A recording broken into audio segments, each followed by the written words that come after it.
Pour un face-à-face d'ambitieux entre Bayonne et Nevers lors de cette 7e manche de Pro D2, cela valait bien un potoka en mode tennis. Malheureusement pour le match, ce sont des fautes de main qui vont davantage rythmer le tempo de cette confrontation qui pouvait permettre à l'aviron de repasser devant son adversaire au classement.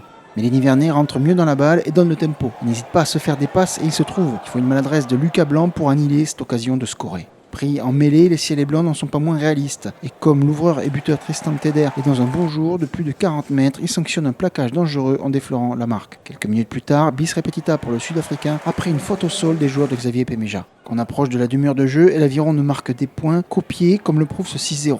Pour l'une de ses rares incartades dans les 22 mètres adverses, Lusson va faire mouche. Barcho, le parfait relais aérien sur ce lancer de Curie. Ce groupe pénétrant, surpuissant, va tout soulever sur son passage pour aller provoquer la faute adverse. L'arbitre M. Nicolas Datas n'a autre choix que de valider un essai de pénalité en faveur des Neversois après cette faute dans une zone de marque. Les jaunes et noirs prennent donc le score plutôt logiquement avec ce 7-6. Mais décidément, les plaquages hauts seront l'un des mots récurrents des unionistes lors de cette confrontation, à l'instar de Mathieu Belli qui ne fait pas l'effort suffisant de se baisser. Après conciliabule arbitrale, l'ancien Bayonnais laisse ses coéquipiers à 14 et ce à 10 minutes de la mi-temps. Après Potoka, le tennisman, la mascotte des Basques peut jouer l'équilibriste, mais son équipe peine à proposer de longs temps de jeu. Il suffit pourtant aux hommes de Yannick Bru de compter sur l'indiscipline nivernaise. Tristan Teder, quasiment sous les poteaux, permet aussi de repasser devant à la marque après un hors-jeu. Les ciels blancs tentent d'emballer et la défense adverse souffre. Encore une fois, le plaquage haut est signifié par le corps arbitral. Déjà à 14, les Neversois vont se retrouver à 13. Le coupable, Josiah Raisuke et son plaquage corde à linge. Bayonne se décide alors à insister dans les 22 mètres et les avants resserrent d'abord la défense en pilonnant dans l'axe. À 13, il y a de la place sur les extérieurs et l'entrant et expérimenté Benjamin Thierry va en profiter. En surnombre, le polyvalent 3/4 feinte la passe et repique intérieur pour les marquer en 2 temps. Les Basques ont débloqué leur compteur essai et mènent 16-7 après transformation. Mais bien qu'en infériorité numérique, les joueurs de Lusson trouvent le moyen d'aller chercher des points au pied pour réduire l'écart avant la pause. Sur la sirène, l'entrant Vuillemin marque cette pénalité qui fait suite à un grattage illicite au sol. À la pause et après ce poteau rentrant, les deux équipes vont se reposer au vestiaire sur ce 16-10 qui permet tout scénario en suivant. Les deux buteurs vont faire grimper la marque de 16-10 à 19-13 et globalement, Nevers tient plutôt mieux les munitions que son adversaire. Il ne manque que la concrétisation.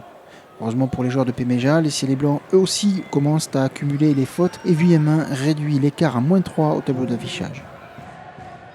Alors que Teder, qui était à 100% jusqu'à présent, va manquer 2 tentatives, l'aviron veut prendre les choses en main et se repose sur une de ses forces, les molles. L'indiscipline est toujours ce talon d'Achille des coéquipiers du capitaine Fabreg qui laisse les siens à 14 à l'heure de jeu pour faute répétée. En effet, l'arbitre Nicolas Datas a eu beau faire de la prévention, il sévit avec ce carton jaune face au trop grand nombre de fautes des visiteurs. C'est pourtant bien Lusson qui fait le jeu encore et encore et tente même d'écarter avec ses 3/4 malgré l'infériorité numérique. Les défenseurs basques glissent et derrière Julien Tisseron a flairé le bon coup. Il va intercepter cette passe hasardeuse et l'arrière ne sera plus repris pour aller marquer sous les poteaux. Le soir de ce choc de candidats à la qualification semble avoir tourné en faveur des pensionnaires de Jean Daugé. Après transformation, le score grimpe ainsi à 26-16 et clairement le dernier suspense est de savoir si les ambitieux de la Nièvre vont être capables d'aller chercher un bonus défensif. Le pilier des ciels et blancs, Akaino Tofa, va leur simplifier quelque peu la tâche en se mettant à son tour à plaquer haut. Il s'excuse auprès de ses coéquipiers, mais il laisse un peu plus d'espace pour les adversaires, et ce pour les 10 dernières minutes de cette rencontre. On insiste en pénal-touche et devant. Après avoir dominé le secteur de la mêlée toute la rencontre durant, les groupés pénétrants deviennent cette deuxième arme précieuse pour les jaunes et bleus. Le coaching apporte son lot de sang-frais et l'essai va d'ailleurs venir du banc. C'est Jean-Baptiste Manevy qui n'a plus qu'à s'écrouler en force pour inscrire ce 4e essai du match qui profite de l'avantage de M. Nicolas Datas. Sans transformation, les Neversois laissent donc le gain du match à Bayonne qui s'impose donc sur ce score final de 26-21. Mais Lusson ramène tout de même un bonus défensif mérité de ce déplacement dans le Pays Basque.